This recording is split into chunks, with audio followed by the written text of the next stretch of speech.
ठाणे नावाचा जिल्हा आहे मुंबईला लागून. 3 महिन्यानं वारी येईन. आता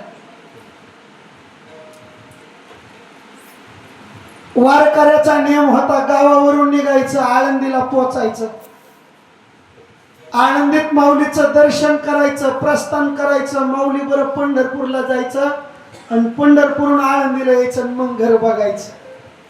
वारकऱ्याचा सोहळा एवढाच. ऐका मंडळी, मी सांगतो मनासाठी. मजल दर मजल करत घर सोडलं वारकऱ्याने, ठाणं गाठलं. ठाण्याच्या शेजारी एका शेठजीच्या घरी मुक्काम वारकऱ्याचा पडला.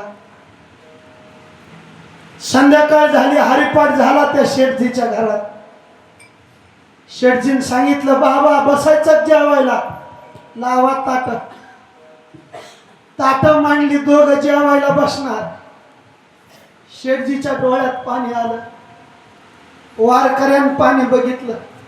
शेठजी, माझ्या जेवणासाठी जर तुम्हाला रडावं लागत असेल तर मला तुमचं खायला नग. शेठजी म्हणला, वारकरी बुवा, तुमच्या जेवणासाठी रडत नाही, मग काय सांगायचे? म्हणले, माझे 14 वर्षाची लेक झाली. म्हणले, हो. मग तायडी माहिती ना तुम्हाला? म्हणे, हो. 14 वर्ष झालं दवाखाना केला तिला. म्हणले, मग? हाकीम वैद्य सगळे केले, पण तिचा आजार काही नीट झाला नाही. कसला आजार आहे शेठजी? सगळं चांगलंय, फक्त मा पुरीला बोलता येत नाही. म्हणले,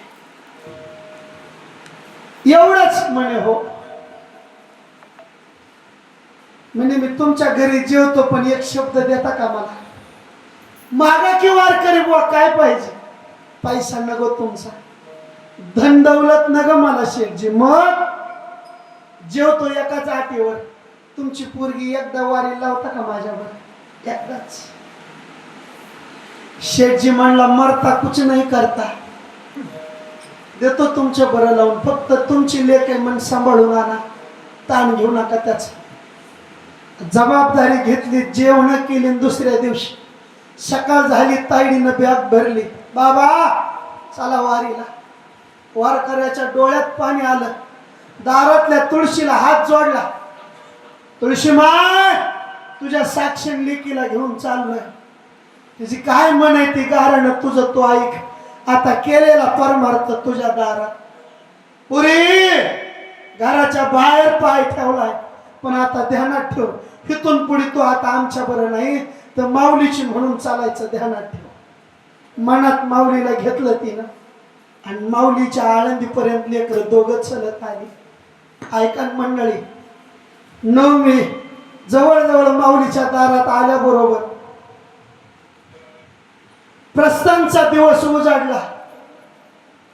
याचा आमच्या आळंदीच्या प्रस्थानला कधी बाकीचं प्रस्थान वेगळं आणि आळंदीचं प्रस्थान वेगळं.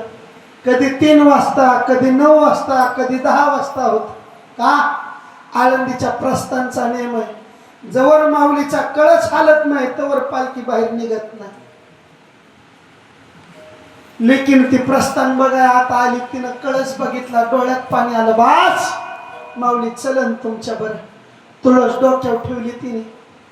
दिंडीची वाटचाल चालू झाली. वारकऱ्यांनी सांगितलं, पुरी तुला घेतलंय, आता इथून पुढे माऊलीचं नाव घेऊन चल.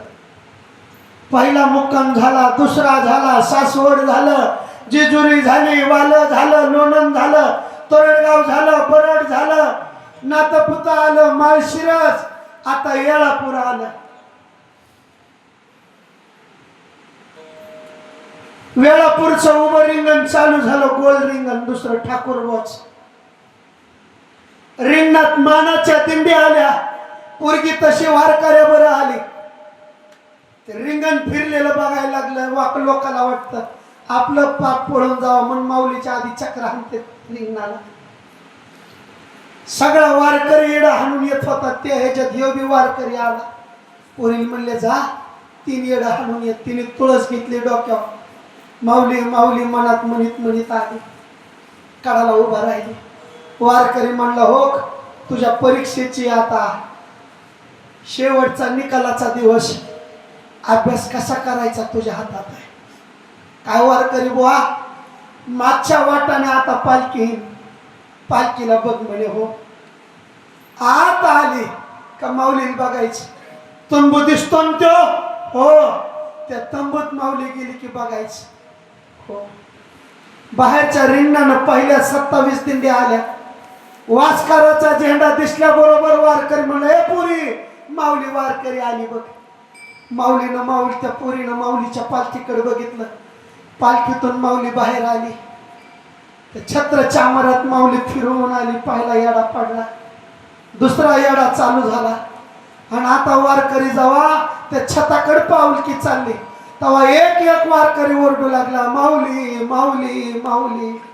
त्या पुरीच्या आता डोळ्यात पाणी यायला लागलं. कालवा झाली काळजाची तिच्या.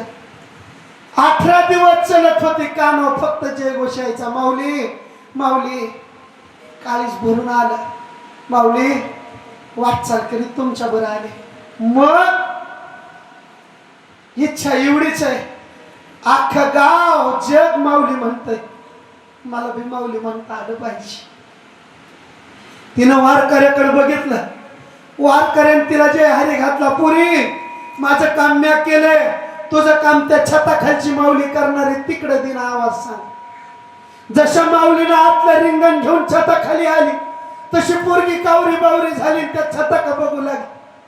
माऊली माऊली अख्खं जग म्हणतंय आणि तिचं डोळ्यात पाणी गोटदाट झालं. माऊली मला म्हणायचे मग कंठ सद्गतीत झालं. काय करावं सुचत नव्हतं. तो कवरायची भाषा, कंठी प्रेम दाटे, नयनी नीर लोटे, हृदयी प्रगटे रामरूप. वारकऱ्याच्या अंगाचा संचार झाला होता. तशी पोरगी कावरी बावरी होऊन जत्रात पोरगा हरवल्यावर माय तशी कावळवणी तडफड करती ना. 4 दिवसाचं भुकेला असल्यावर हातात घास यावा आणि ते बी कोणीतरी उचलून न्यावा.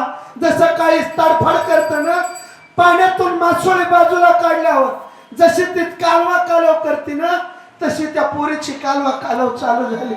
बस आता मला माऊली म्हणायची. तिचं काळीच मोठं झालं. माऊलीकडे बघितलं, मोठा श्वास घेतला, छाती फुगली आणि आता सुस्कारा सोडून आता काय म्हणून 2 वेळेस हवा बाजूला पडली. आवाज येईना. पुरीची कालव झाली. छताकडे डोळा लावलं, हात जोडले, माय दुसरं काही नको, फक्त माऊली म्हणायला आशीर्वाद दे. पुन्हा एकदा श्वास घेतला आणि भरल्या अंतकरणानं सोडल्याबरोबर आवाज काढला आणि त्या न बोलणाऱ्या पोरीच्या तोंडातून आवाज आला, माऊली. आणि अख्खा वारकरी त्या दिवशी रडून झाला. मोठा एवढाच 14 वर्षाची पोरो, पण मनात माऊलीला धरलं तर संकल्प पुरा झाला. आपलं मन एकाग्र करायचंय ना, फक्त मन देवाला द्या. नक्की मनाचा स्वभाव बदलल्याशिवाय राहणार नाही. मन विनंती, जास्त काही नाही हो, फक्त मन द्या. महाराज काय असतं हो मन दिल्यावर? ते बदलतं हो, बदलतं. महाराज त्या पोरीचं बदललं, कोणाकोणाचं बदललं सांगत नाही. घड्याळ थांबलं नाही माझ्यासाठी. 10:30 वाजले त्यानं, आता थांबलं पाहिजे मी. पण विनंती करतो पोरांनो, माऊलीला घ्या. नाही हो महाराज, आम्हाला भक्तीची पायरी डोक्यात ठेवते, पाया पडतो, विनंती करतो पोरांनो. अभिमान वाटतो. मी गेल्या शिवजयंतीला गावात आलो त्यावेळेस ही लेकरं बघितली होती, बारकी पण बलिदान मास पाळत होती. अभिमान वाटतो महाराज. कोल्हापूरला त्या दिवशी गडमुड शिंगीला कीर्तन केलं. 3रीचं पोरग गरम झालेलं, ती रस्ता आणली पुढे चाललं होतं शाळेत बिना चप्पलीच. काय चप्पल नाही का म्हणला, मोठी चप्पल आहे घरी, का घातली नाहीस म्हणला. बापाने बलिदान मास पाळायला सांगितलंय. म्हणजे तुला माहिती बलिदान मास काय असतो? सर झालं काळजात. त्या पोरानं म्हटलं माहिती की काय असतो रे? तो पोरगा म्हणला काय नाही, मी माझ्या शाळेत जाण्यासाठी माझ्या बापरूपी राजानं 40 दिवस अत्याचार सहन केले, त्याची जाणीव म्हणजे बलिदान मास. देवा वाटतो त्या राजाची जाणीव धरून बलिदान मास पाळताय. असंच जीवन त्या धर्मासाठी वेळ होऊन जा. मन थांबल्याशी राहणार नाही महाराज. काय लागतं मनाला नाव